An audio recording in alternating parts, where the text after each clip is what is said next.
Canada has been ranked as the second best country in the world. Stay tuned as we will dive a little deeper to know what makes Canada the best. Hello and welcome to My Consultant, where we give you latest updates about Canada immigration. We are starting today's episode with Stats Canada's new way of updating its data, followed by British Columbia's latest draws, and reopening of Parents and Grandparents program this fall. Next, I will give you some insight about what makes Canada the second best country in the world, and Tashina will discuss how federal government is sticking to its decision of inviting high number of immigrants despite housing challenges. This episode of My Consultant is brought to you by Scotiabank.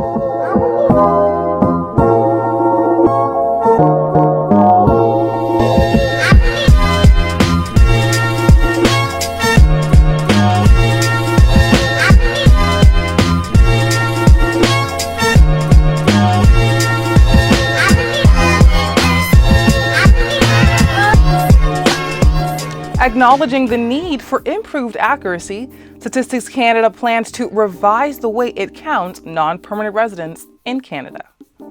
The announcement came after a published CIBC Capital Markets report, arguing that the federal agency is undercounting the real number of non-permanent residents by almost 1 million.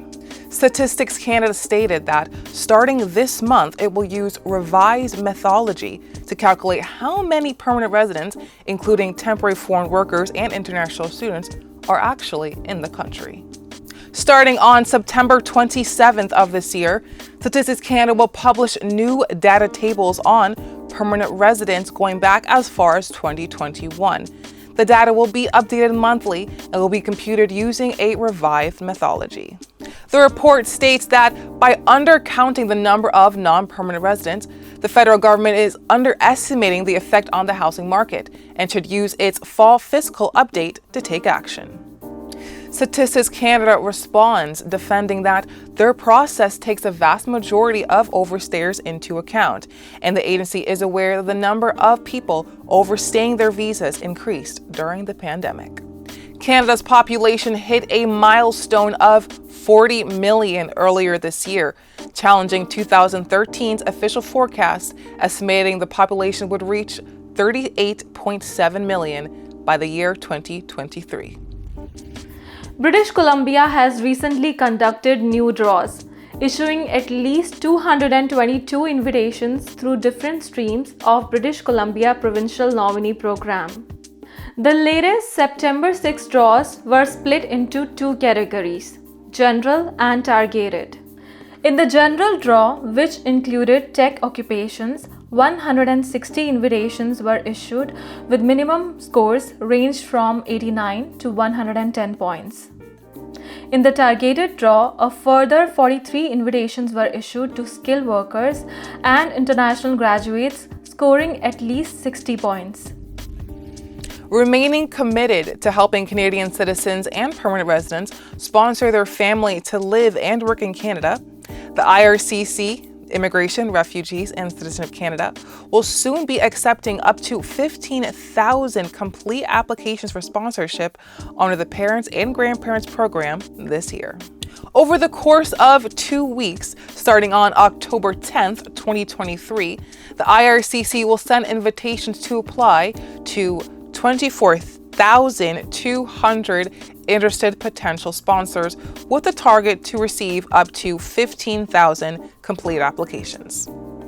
Due to the backlog submissions of 2020, the IRCC will send invitations to apply to randomly selected potential sponsors from that pool instead of opening a new interested sponsor form.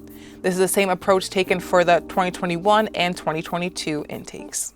Those invited as part of the 2023 intake will continue to use the Permanent Residence Portal or the Representative Permanent Residence Portal, which will allow applications to be submitted electronically.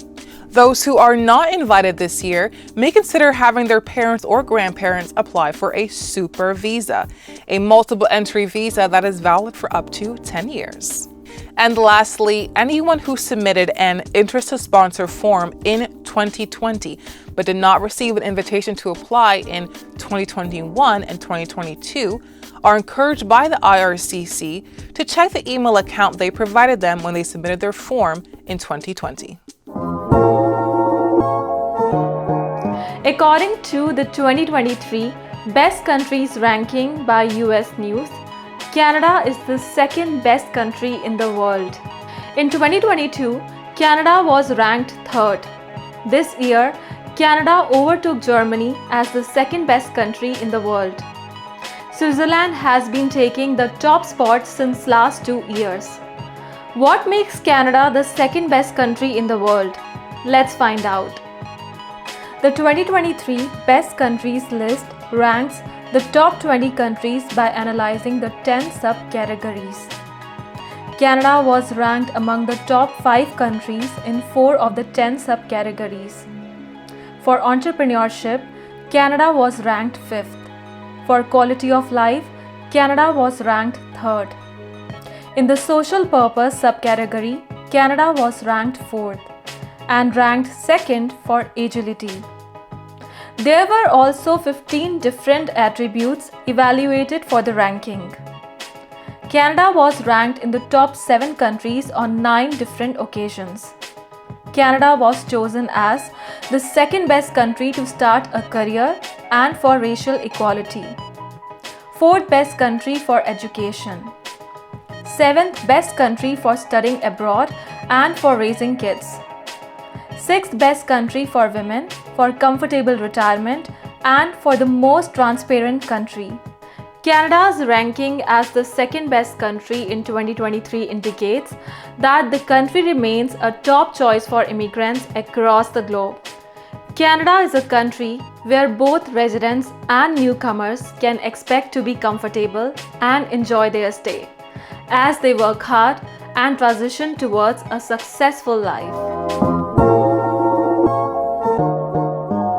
As Canada continues to battle its ongoing housing crisis, the federal government seems to be getting a little worried. As Canada's housing minister says, the federal government isn't ruling out changes to its ambitious immigration targets.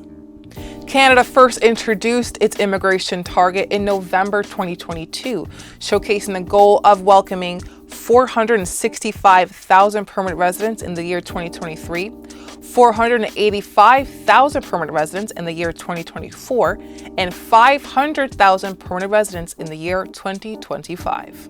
Sean Fraser, the previous immigration minister and the current housing minister, explained that the immigration target was necessary to ensure Canada's economic prosperity, allowing more opportunities for businesses to hire the foreign workers they need to fill in labor gaps and to attract the skills required in key sectors, including healthcare, skilled trades, manufacturing, and technology.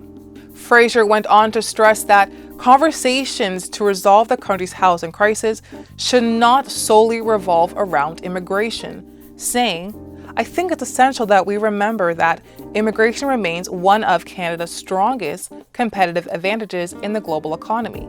He goes on to add, "We want to better align our immigration policies with the absorptive capacity of communities that includes housing, that includes healthcare, that includes infrastructure."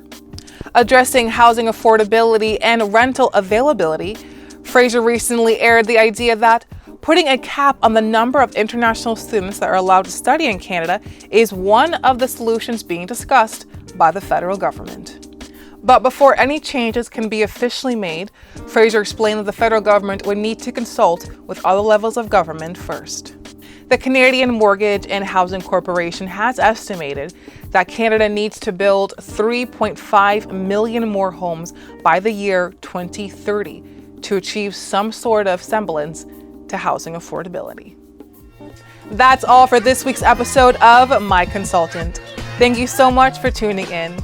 Please be sure to click the bell icon to subscribe to get notified for our latest episodes and posts. For more information on topics covered in this week's episode, please visit us at myconsultant.ca, where you can contact an authorized immigration and citizenship consultant. I'm Tashina Thompson. I am Tina Batra, and we'll see you next week.